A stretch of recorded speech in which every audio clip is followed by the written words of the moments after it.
তাহলে চলো তোমাদের সাথে আজকে শেয়ার করি সামান্য কিছু চকলেট দিয়ে কী করে এত সুন্দর একটা বোকে বানানো যায়।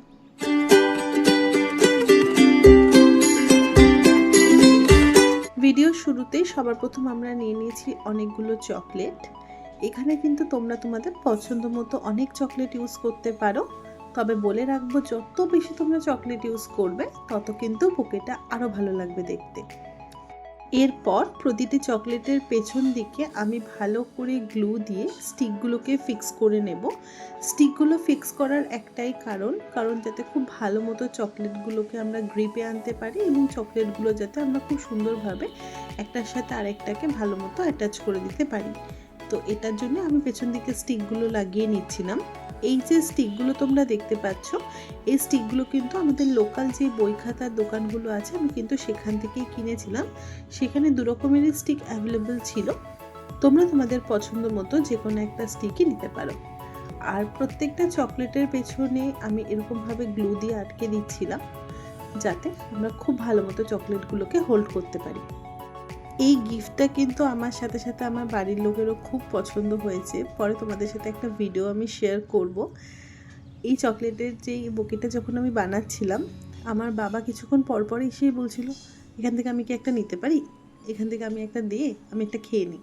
তাই বললাম পুরোটাই তোমার জন্য বানাচ্ছি, তোমাকেই দেবো, একটু অপেক্ষা করে যাও, ভিডিওটা বানিয়ে নিই। চকলেট কিন্তু আমাদের প্রত্যেকেরই খুব প্রিয়, সেটা বাচ্চা থেকে বড় সবার। আর সেই চকলেটগুলোকে যখন আমরা গিফট করি কাউকে, তখন যদি আমরা এরকম সুন্দরভাবে গিফট করতে পারি সেটা কিন্তু আলাদাই একটা মজার বিষয়। তো চলো প্রত্যেকটা চকলেট আমরা সুন্দরভাবে আটকে নিই।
এরপর নিয়ে নিয়েছিলাম এরকম একটা পেপার। এই পেপারটা ঠিক নামটা আমি জানি না, বাট এটার প্রাইস নিয়েছিল 3 টাকা করে।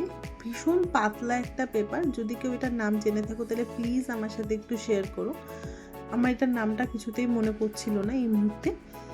এটা আমি একদম পাতলা একটা পেপার চেয়েছিলাম, আমাকে বই খাতার দোকান থেকে এটাই দেওয়া হয়েছে। আর ঠিক এটাকে আমি যেরকমভাবে ফোল্ড করছি তোমরাও কিন্তু এভাবে সুন্দর করে ফোল্ড করে নিতে পারো। আর সব কিছু হয়ে গেলে সুন্দর একটা রিবন দিয়ে এটাকে বেঁধে দিলে কিন্তু আমাদের সুন্দর বুকে রেডি। এই চটজলদি গিফটের আইডিয়াটা তোমাদের কেমন লাগলো জানাতে কিন্তু আমাকে একদমই ভুলো না। আর ভিডিওটা ভালো লাগলে অবশ্যই লাইক করো, কমেন্ট করো, শেয়ার করো, আর নিচে সাবস্ক্রাইব করতে একদমই ভুলো না। আর আসছি পরবর্তী ভিডিও নিয়ে খুব তাড়াতাড়ি, ততক্ষণের জন্য বাই।